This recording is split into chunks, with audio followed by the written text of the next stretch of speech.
Maggi. ನಾ ಮಾಡೋ video ಯಾರಿಗಾದರೂ ಇಷ್ಟ ಆಗಿದ್ರೆ ಲೈಕ್ ಮಾಡಿ, ಶೇರ್ ಮಾಡಿ ಮತ್ತು ಸಬ್ಸ್ಕ್ರೈಬ್ ಮಾತ್ರ ಮಾಡೋದನ್ನು ಮರೆಯಡಿ. ಇವತ್ತು ನಾನು ಸ್ವೀಟ್ ಕಾರ್ನ್ ಚಾಟ್ ಮಾಡೋಣ ಮಾಡ್ತೀನಿ. ಅದನ್ನು ಮಾಡೋದನ್ನ ಹೆಂಗೆ ಅದನ್ನು ತೋರಿಸ್ತೀನಿ, ನೋಡ್ಕೊಳ್ಳಿ. ಮೊದಲಿಗೆ ಒಂದು ಬೌಲಿಗೆ ಬೇಯಿಸಿ ಸ್ವೀಟ್ ಕಾರ್ನ ಹಾಕ್ಕೊಳ್ಳವು. ಕೊನೆಗೆ ನನಗೆ ಎಷ್ಟು ಬೇಕೋ ಅಷ್ಟು ಕ್ಯಾರೆಟ್ನ ಹಾಕ್ಕೊಳ್ಳವು. ಟೊಮೆಟೊನು ಹಾಕ್ಕೊಳ್ಳವು. ನಾ ಇಲ್ಲಿ ಒಂದು ಈರುಳ್ಳಿನ ಸಣ್ಣದಾಗಿ ಹೆಚ್ಚಿ ಹಾಕ್ತೀನಿ. ಕ್ಯಾಪ್ಸಿಕಮ್ನ ಸಣ್ಣದಾಗಿ ಹೆಚ್ಚಿ ಹಾಕ್ತೀನಿ. ಮತ್ತೆ ಎಲೆಕೋಸನ್ನು ಕೂಡ ಹಾಕ್ತೀನಿ.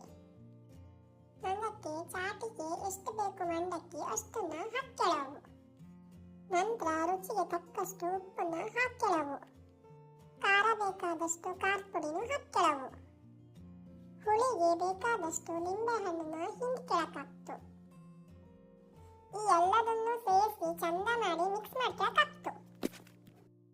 ಕೊನೆಯಲ್ಲಿ ಕೊತ್ತಂಬರಿ ಸೊಪ್ಪು ಮತ್ತೆ ಮಿಕ್ಸ್ಚರ್ನ ಹಾಕಿ ಚೆನ್ನಾಗಿ ಮಿಕ್ಸ್ ಮಾಡ್ಕೊಳಕಾಗ್ತು. ಇಷ್ಟೆಯ ಮತ್ತೆ ಅಂತದೂ ಇಲ್ಲ, ಸಖತ್ತಾಗಿತ್ತು. ಎಲ್ಲರೂ ತಿಂದು ಖಾಲಿ ಮಾಡಿದ್ದೀರ, ಒಂದು ಚೂರು ಇರ್ತಿಲ್ಲ. ನಿಂದನೂ ಮನೇಲಿ ಮಾಡಿ ನೋಡಿ, ಒಂದು ಚೂರು ಇರ್ತಿಲ್ಲ, ಅಷ್ಟದು ಖಾಲಿ ಆಗ್ತು. ಬತ್ತಿ ಇನ್ನೊಂದು ವಿಡಿಯೋದೊಂದಿಗೆ. ಅಲ್ಲಿವರೆಗೆ ಬಾಯ್ ಬಾಯ್.